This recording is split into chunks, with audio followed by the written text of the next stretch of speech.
What's going on, Victory family? Welcome to another episode of Good News Tuesday, where we get to see the faces behind these different ministries. We have a lot of ministries at Victory.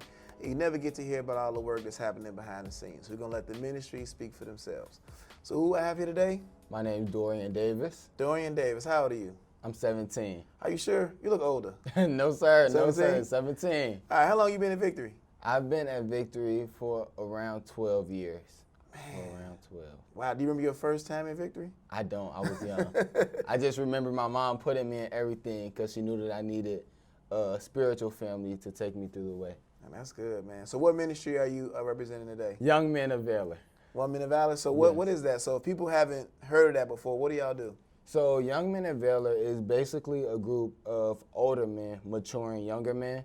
So they come every Tuesday or every Tuesday at the end of the month to teach us something new. So whether it's hygiene, whether it's how to control your anger, or even if it's just something that we need later in life, because as young black men, now you don't necessarily have to be black, but I was going to ask you that. Right. Okay. But as a young black man, we know that life is getting harder. There are more challenges that are coming our way. So they basically prepare us for everything that's going to happen. All right, give me one of the best lessons you've learned since you've been in it.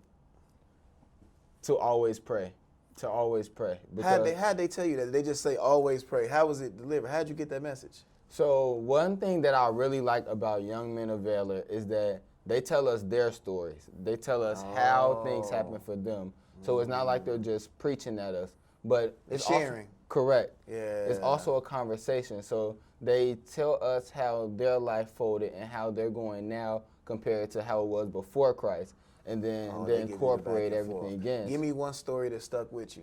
That you like, man, I'm going to be 60 years old. I'm going to never forget this. Give me one story.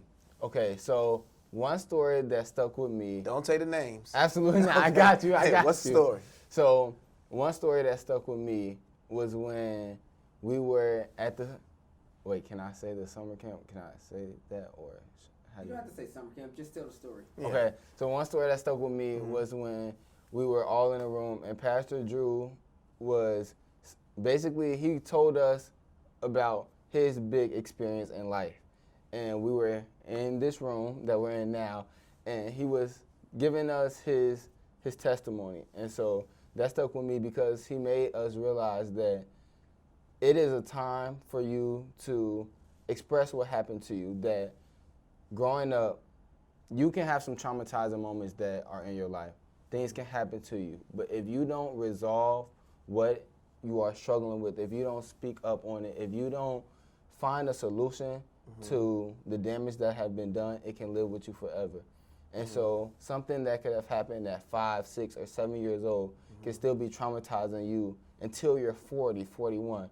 And so that was a moment, a really big moment that You want to always remember that. Yes. So that sounds heavy. So give me some other side. What's the funnest thing y'all have done? Give me something that be like, man, I want to go to that. What's the funnest thing y'all have done in that ministry? when we go outside to the park and play basketball. So Can you play? I'm all right. I'm all right. I'm all right. But the funnest thing is when we go outside, either we're playing basketball or foursquare. So it's not always churchy. It's not always Bible, Okay. Bible. It's activities too. Right. So you like when y'all do that? Yes. How many of y'all are in the group?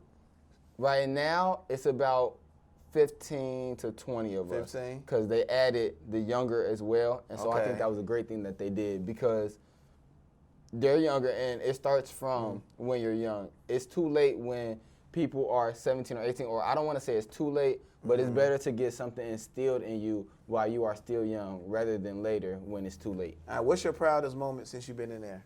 The proudest you've ever felt? You've been here 12 years. What's your moment that you was like, oh man, I felt good about this? My proudest moment was we talked about something a Tuesday. And normally when we talk about something, they'd be like, okay, go home and try to practice this.